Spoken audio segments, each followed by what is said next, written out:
Retour aux fondamentaux de la foi en Jésus-Christ de Nazareth. Jésus d'amour fait tomber tous les fers.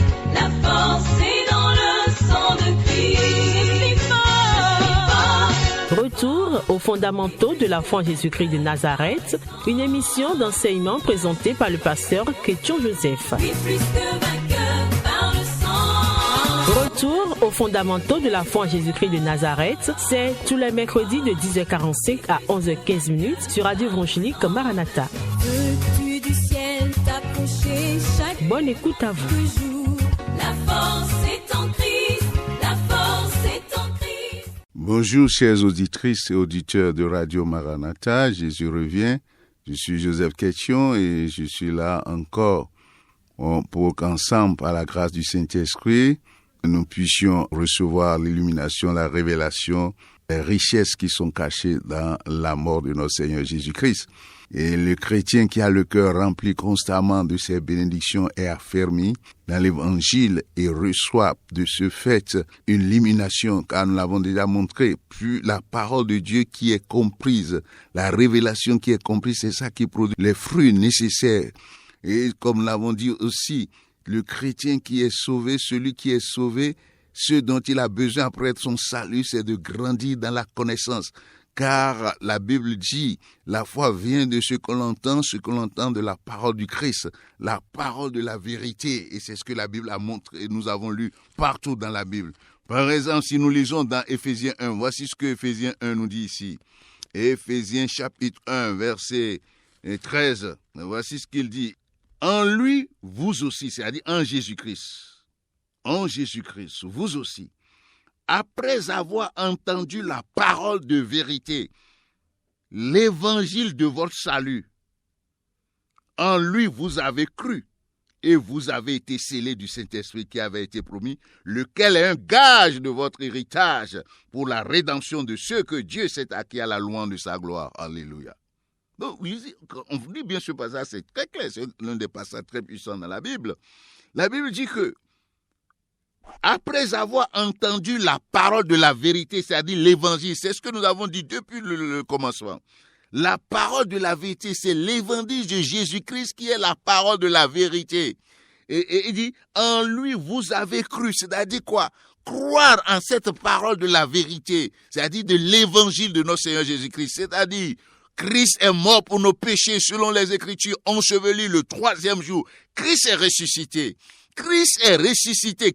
Si Christ n'est pas ressuscité, votre foi est vaine. La résurrection du Christ, c'est le fondement, c'est essentiel dans cette révélation. Et la Bible dit ici, après avoir entendu la parole de la vérité, l'évangile de votre salut, c'est ça, c'est cet évangile qui donne le salut à l'âme, qui sauve le chrétien, qui sauve le pécheur qui vient à Christ.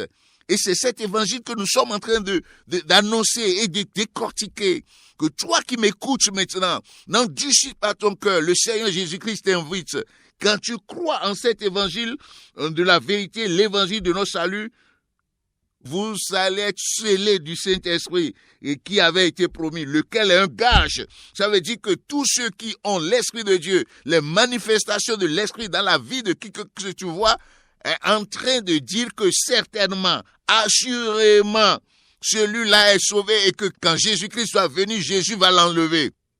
Les dons de l'Esprit, les manifestations de l'Esprit sont là pour confirmer la vérité de l'Évangile.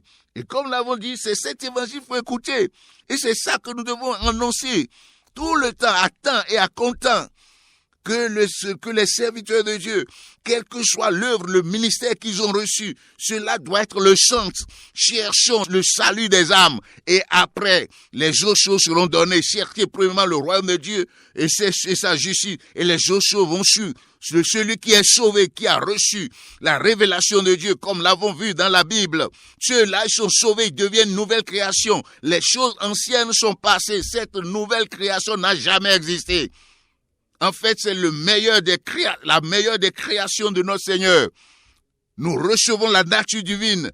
Nous reviendrons sur ce que ça veut dire être né de nouveau. La nouvelle création, qu'est-ce que ça veut dire? Et nous verrons que celui qui est vraiment né de nouveau, une nouvelle création en Christ, il n'y a rien de son passé qui subsiste.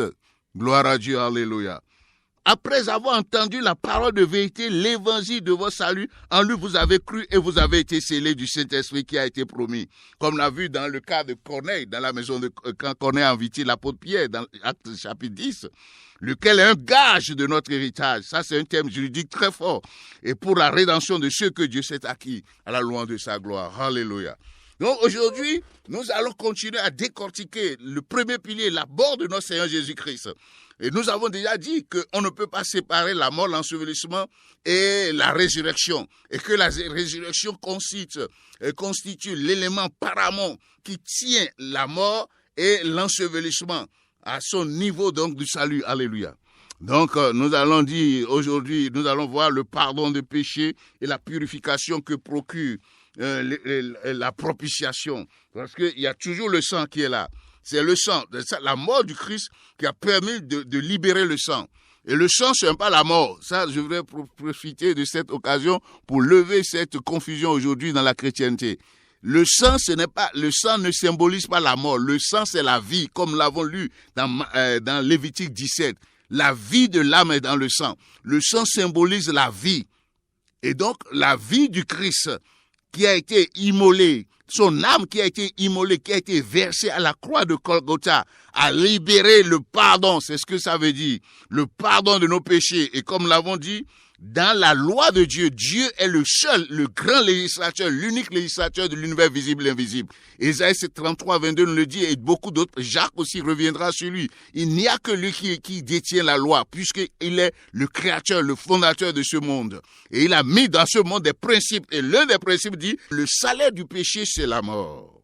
Mais le don gratuit de Dieu, c'est la vie éternelle en Jésus-Christ. Le salaire du péché, c'est la mort, ça n'a jamais changé. L'âme qui pêche, c'est l'âme qui mourra. Alors, pour sauver l'homme, il faut alors l'âme qui n'a pas péché, c'est-à-dire le sang pur, le sang qui ne connaît aucune faute. Et nous avons dit dans Hébreux 4,15 que la Bible nous révèle que Jésus-Christ, notre Seigneur, a été tenté à tous égards et il a été reconnu sans péché. Alléluia. Et donc, l'article de la loi qui dit, sans effusion du sang, il n'y a point de pardon de péché, c'est le seul sang qui a été qualifié, propice, propre pour nous sauver, c'est le sang de notre Seigneur Jésus-Christ de Nazareth. Et c'est pourquoi il a pris la chair et le sang, il est venu dans ce monde. Alléluia. Et pour pouvoir, la Bible dit bien, pour pouvoir mourir, et afin que par sa mort, il libère cette grâce dont nous parlons aujourd'hui. Pardon de nos péchés. Alors, en quel terme la Bible nous parle donc de ce pardon? Dieu nous parle de ce pardon. Si nous allons dans Hébreux, il y a un verset capital dans Hébreux chapitre 8 que je voudrais inviter dans ce sens. Donc, dans cette épître-là, voici ce que nous avons. Dans le chapitre 8, verset 10, Dieu est en train de parler. Il a dit, pour bien comprendre le contexte, il a dit en effet, si la première alliance avait été sans défaut, il n'aurait pas été question de la remplacer par une seconde. Il parle de l'ancienne alliance. Il dit car c'est avec l'expression d'une blâme que le Seigneur dit à Israël. Voici les jours viennent, dit le Seigneur, où je ferai avec la maison d'Israël et la maison de Juda une nouvelle alliance, une alliance nouvelle. C'est l'alliance dans laquelle nous sommes maintenant avec notre Seigneur Jésus-Christ. Christ a inauguré la nouvelle alliance. Il dit, non comme l'alliance que je traité avec leur père. Le jour où je les ai fait sortir, je les ai saisis à la main pour les faire sortir du pays d'Égypte. Car ils n'ont pas persévéré dans mon alliance. Et moi aussi, je ne me suis pas soucié d'eux, dit le Seigneur. Le verset 10 dit, mais voici l'alliance que je ferai avec la maison d'Israël après ces jours-là, dit le Seigneur. Je mettrai mes lois dans leur esprit et je les inscrirai dans leur cœur. Et je serai leur Dieu et ils seront mon peuple. Aucun n'enseignera plus son concitoyen ni aucun son frère en disant, connais le Seigneur, car tous me connaîtront depuis le plus petit jusqu'au plus grand d'entre eux. Parce que le verset 12, c'est ce verset que je sais. Il dit, parce que je pardonnerai leur iniquité et que je ne me souviendrai plus de leurs péchés. Dans la nouvelle alliance, la Bible dit, Dieu pardonne nos péchés et les oublie. Il a la capacité d'oublier. Les hommes n'ont pas la capacité d'oublier les offenses. Mais Dieu lui dit, qu'il va pardonner nos péchés. Donc, dans la nouvelle alliance, Dieu pardonne tous nos péchés, toutes nos iniquités, toutes nos transgressions, et il les oublie. Alors, tout, passé, présent, futur. Christ est mort il y a 2000 ans, où je n'étais pas encore né, où toi aussi tu n'étais pas encore né. Mais en accomplissant son œuvre il y a 2000 ans, il a couvert les péchés que tu vas commettre dans le futur, c'est-à-dire après ta naissance. Gloire soit rendue à son Saint-Nom. Dieu pardonne tous nos péchés. Et comme nous l'avons dit, il ôte tous nos péchés. Nous allons voir encore. Contrairement à l'ancienne alliance où le péché est couvert, la nouvelle alliance, le sang de Jésus-Christ a effacé pour toujours tous nos péchés. C'est ce que la Bible dit. Je ne me souviendrai plus jamais de leurs péchés. Gloire soit rendue à Dieu. Viens à Christ. Laisse la parole du Christ que tu es en train d'entendre maintenant pénétrer, entrer dans ton cœur. Et laisse-toi à cette parole, ne résiste pas. Si ce que tu entends est en train de te toucher, sache que le Saint-Esprit est en train de te parler là. Le Saint-Esprit est en train de te convaincre. C'est lui qui attire vers Christ. Ne lui résiste pas et le miracle va être opéré. Le plus grand miracle, c'est-à-dire le salut de ton âme. Tu vas bénéficier de toutes ces bénédictions dont nous sommes en train de parler. Ta destinée éternelle sera scellée et assurée. La paix viendra dans ta vie. Le Seigneur détournera sa colère de ta vie. Et quand la colère de Dieu est détournée de ta vie, Dieu va t'entendre clairement. Et tu pourras ainsi jouir de la communion avec Dieu qui pardonne tes péchés. Car Dieu n'accepte jamais dans sa communion quelqu'un qui porte encore le péché, qui demeure encore dans ses péchés et qui ne se reconnaît pas péché par orgueil ou par ignorance. Que le Seigneur nous vienne en aide. Alléluia. Donc, la Bible nous dit ici, je ne me souviendrai, ça ce n'est pas ça que le croyant, celui qui est sauvé, ne doit jamais oublier. Dieu dit, je ne me souviendrai plus jamais de tes péchés. Nous avons obtenu ce pardon de nos péchés. Et voici ce que la Bible nous dit encore dans la première épître de Jean, chapitre 1, verset 9. La première épître de l'apôtre Saint Jean, c'est Jean l'apôtre ici. Il ne s'agit pas de Jean-Baptiste, il s'agit ici de Jean l'apôtre. Disciple que Jésus aimait, comme lui-même se plaisait à le dire. Dans le chapitre 1, verset 9, voici ce que nous lisons. Il dit, si nous confessons nos péchés, il est fidèle et juste pour nous les pardonner et pour nous purifier de toute iniquité. Et donc, reconnaître qu'on a péché contre Dieu, et reconnaître cela est une grâce. Et confesser ses péchés, c'est-à-dire quoi? Changer de mentalité et être d'accord que je suis pécheur, c'est ça. Et aller vers Dieu dans un élan avec tout son cœur et demander, Seigneur, pardonne-moi, purifie-moi par ton sang, tu es mort pour moi.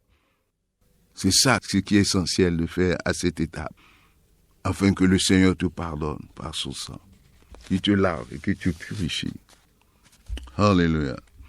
Et comparant ce pardon, nous pouvons voir ce que la Bible nous dit. La Bible nous dit que ce pardon est un pardon éternel. C'est un pardon dont Dieu lui-même a pris l'initiative. Romains 5 nous dit, nous étions ennemis de Dieu. Et c'est justement au moment où nous étions ennemis de Dieu que Christ est mort pour nous. Le passage dit, lorsque nous étions pécheurs, Christ est mort pour nous. Lorsque nous étions sans force, Christ est mort pour nous. C'est l'amour de Dieu qui nous procure toutes ces grâces. Et comme j'ai dit, après le pardon donc introduit ainsi le nouveau-né, le croyant dans cette communion vivante avec Dieu, qui est très important, cette communion que Adam a perdue dans le jardin d'Éden après sa conversion, après sa transgression de la loi de Dieu. Cette communion, celui qui se laisse à Christ, qui reconnaît la puissance qui est dans la mort de Christ, son sang, Dieu nous réconcilie, Dieu nous pardonne, la paix est revenue. Et puis quand Dieu nous pardonne, ce qui suit en même temps, Dieu nous purifie, ça c'est important. Donc, la mort du Christ est un sacrifice expiatoire. Comme j'ai dit, c'est un sacrifice expiatoire, mais c'est aussi un sacrifice purificatoire qui nous purifie de tout péché. Et là, nous allons lire un passage dans Jean 1 que nous étions tout à l'heure, la première épître de l'apôtre Jean, chapitre 1, dans le verset 7. Voici ce qu'il dit encore en ce qui concerne la purification. Si nous marchons lui-même, comme lui-même, la Bible dit dans le verset 7, mais si nous marchons dans la lumière, comme il est lui-même dans la lumière, nous sommes mutuellement en communion et le sang de Jésus, son Fils, nous purifie de tout péché. Si nous disons que nous n'avons pas de péché, nous nous séduisons nous-mêmes et la vérité n'est point en nous. S'adressant aux païens, à celui qui ne connaît pas Christ, on peut s'abuser, on peut dire qu'on n'a pas de péché. Je ne tue pas les gens, je n'ai pas tué. Depuis que je suis dans ce monde, je n'ai tué personne. Je n'ai cherché la femme de personne. Je n'ai raillé personne. Je n'ai fait du mal à personne. Mon frère, ma soeur, ce n'est pas ça. Toi qui m'écoutes et qui n'es pas encore à Christ. Nul n'est juste devant Dieu. Tous ont péché, ils sont privés de la gloire de Dieu, c'est le verdict. Il n'y a point de juste. C'est pourquoi il faut reconnaître, dès que tu reconnais devant Dieu ce que tu as commis, qui est dans ton cœur, qui te gêne, tu mens, tu as déjà commis le péché. Tu as menti, tu as convoité dans le cœur la femme de quelqu'un, ou bien le mari d'un autre, ou bien l'homme qui n'est pas ton époux. Tu as commis déjà le mal, c'est ça, c'est la loi. Ce que le Seigneur Jésus nous a révélé quand il est venu sur cette terre. Tu hais quelqu'un, tu es rancunier. Tout cela constitue des péchés. Et c'est pourquoi il faut aller à Christ au temps favorable. Et c'est ce temps-là qui est celui-ci où tu es en train d'écouter la voix du Seigneur. Nous sommes en train de lire sa parole ensemble. La Bible dit, si nous confessons nos péchés, il est fidèle juste pour nous les pardonner et pour nous purifier de tout péché. La puissance de purification est dans le sang de Jésus. Et le sang de Jésus te lave de tout péché, de toute iniquité. Le sang de Jésus te purge de toute souillure. C'est ça. Et c'est en image, c'est ce que nous avons vu dans l'Ancien Testament. La purification des lépreux. La lèpre, c'est le symbole du péché. Mais c'est ça. Il y a de la puissance dans le sang de Jésus. Regardons ce que la Bible nous dit ici maintenant.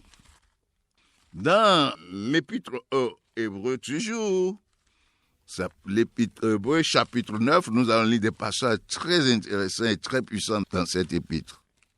On lit d'abord le verset 13 et 14.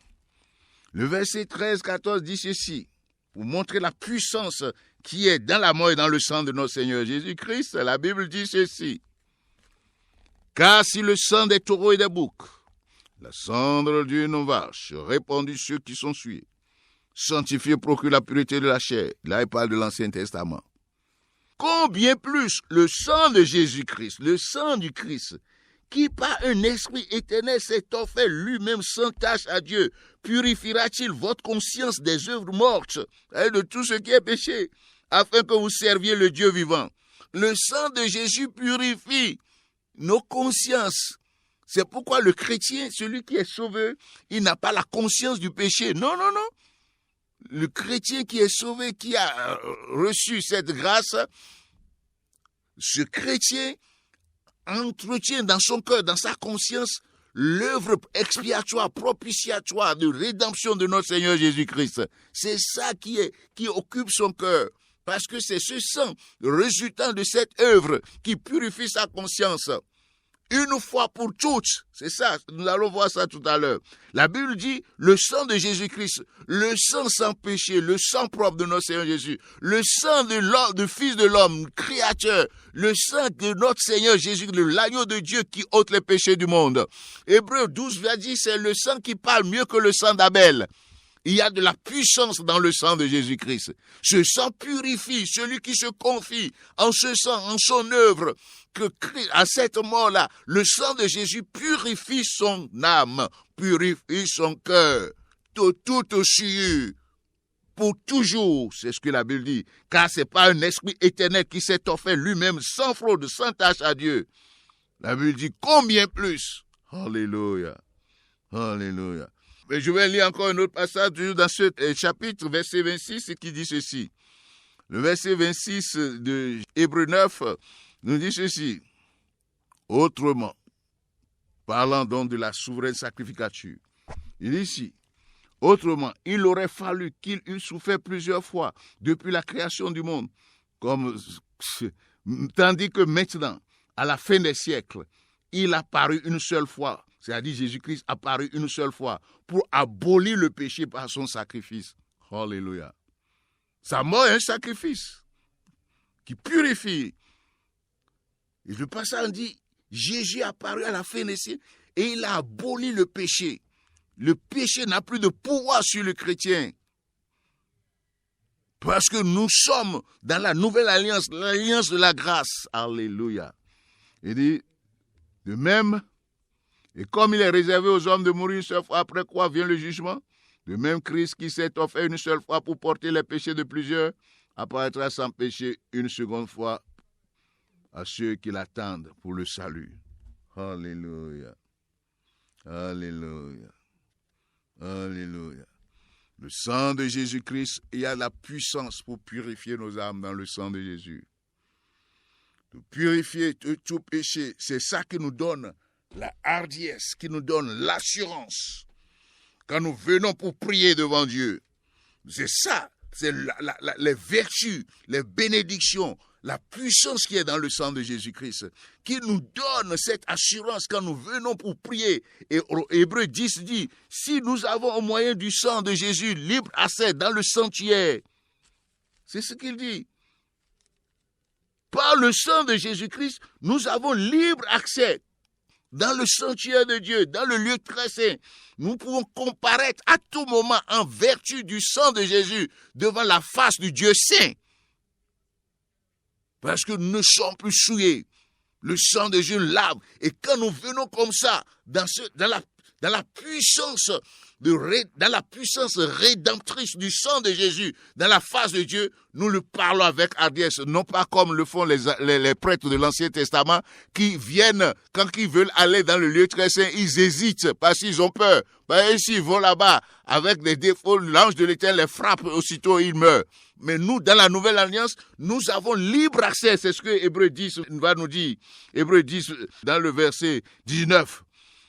Ainsi donc, frères, puisque nous avons au moyen du sang de Jésus une libre entrée dans le sanctuaire, par la route nouvelle et vivante qu'il a inaugurée pour nous au travers du voile, c'est-à-dire sa chair, et puisque nous avons sur un sacrificateur établi sur la maison de Dieu, approchons-nous donc avec un cœur sincère dans la plénitude de la foi, les cœurs purifiés d'une mauvaise conscience. Nous avons déjà dit que le sang nous a purifiés de toute mauvaise conscience et le corps lavé d'une eau pure. C'est ça.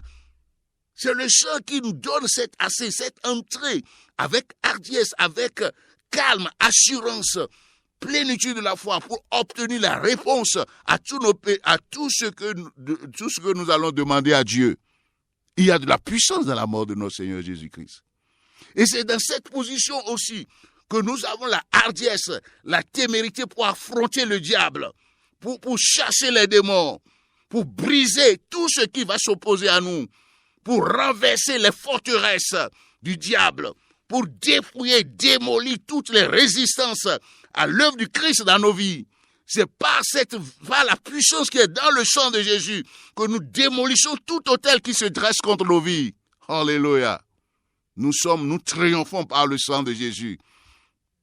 Nous sommes plus que vainqueurs par l'œuvre que Christ a accomplie pour nous. Chers frères et sœurs, je vous confie à la grâce de Dieu et la puissance qui est dans le sang de Jésus, la puissance qui est dans la mort du Christ. Que ce sang vous couvre là où vous êtes maintenant. Que le sang de Jésus-Christ opère dans les profondeurs de vos cœurs pour vous illuminer. Et la purification est nécessaire. Si l'âme du chrétien n'est pas purifiée, le Saint-Esprit ne peut pas descendre. C'est ça le problème. C'est que tout, comme j'ai dit, tout est lié. Dans cet élan de foi, à la mort de notre Seigneur Jésus, avec tout ce que j'ai dit, il y a la paix par la propitiation, l'expiation, il y a la réconciliation, il y a le pardon, il y a la purification. Quand nous obtenons la purification par ce sacrifice de notre Seigneur Jésus qui se substitue à nous, notre corps, notre cœur, notre âme, notre esprit est lavé, nous sommes purifiés par le sang de Jésus. Et puisque nous sommes purs, la réconciliation, c'est-à-dire la communion établie par quoi? Par la descente du Saint-Esprit, par la nouvelle naissance, nous naissons. Le Saint-Esprit nous engendre dans le royaume parce que nous sommes lavés par le sang de Jésus. Et c'est là où le Seigneur Jésus dit, ce qui est né de l'Esprit, Esprit, ce qui est né de la chair, chair. Si tu ne nais d'eau et d'Esprit, tu ne peux rentrer dans le royaume de Dieu. Mais l'Esprit de Dieu ne peut pas t'engendrer. Tu ne peux pas naître de l'Esprit. Ton esprit ne peut pas être né. Tu ne peux pas être né de nouveau. L'Esprit de Dieu ne peut pas faire résidence en toi si tu n'as pas été lavé par le sang de Jésus au préalable. Le seul sang qui peut te purifier devant la face de Dieu, c'est le sang de notre Seigneur Jésus-Christ. Et quand tu es lavé le sang, il n'y a plus d'obstacle. L'Esprit de Dieu qui est Dieu vient résider en toi et tu deviens un temple de Dieu. Christ est en moi, espérance de la gloire. Alléluia. Que le Seigneur vous bénisse, que le Seigneur vous fortifie, que le Seigneur vous édifie, que le Seigneur vous enracine, que le Seigneur vous ouvre l'esprit, que le Seigneur vous éclaire, vous illumine, et que le Seigneur vous remplisse de foi et de grâce, et pour que vous triomphez dans votre marche quotidienne. Et que ceux qui ne connaissent pas Christ, vous cédez aux exhortations, aux impulsions, ainsi qu'aux convictions que donne l'Esprit Saint. Il est là, il est avec vous, il est autour de vous. Lâchez, restez, appelez-nous. Mon nom, José Question, 53 53 03 84. Et s'il y a des questions d'approfondissement, nous sommes à votre disposition. Que le Seigneur vous bénisse au nom de Jésus. Amen. Peux-tu braver et la mort et l'enfer? La force est en Christ, la force est en Christ. C'était l'émission Retour aux fondamentaux de la foi en Jésus-Christ de Nazareth. Jésus d'un mot fait tomber tous les fers. La force est dans le sang de Christ. Je suis fort. Retour aux fondamentaux de la foi en Jésus-Christ de Nazareth, une émission d'enseignement présentée par le pasteur Ketcho Joseph. Et plus que vainqueur par le sang. Retour aux fondamentaux de la foi en Jésus-Christ de Nazareth, tous les mercredis de 10h45 à 11h15. Veux-tu du ciel? Contact du pasteur 53 53 03 84. 53 53 03 84. Que Dieu bénisse votre écoute. La force est en Christ.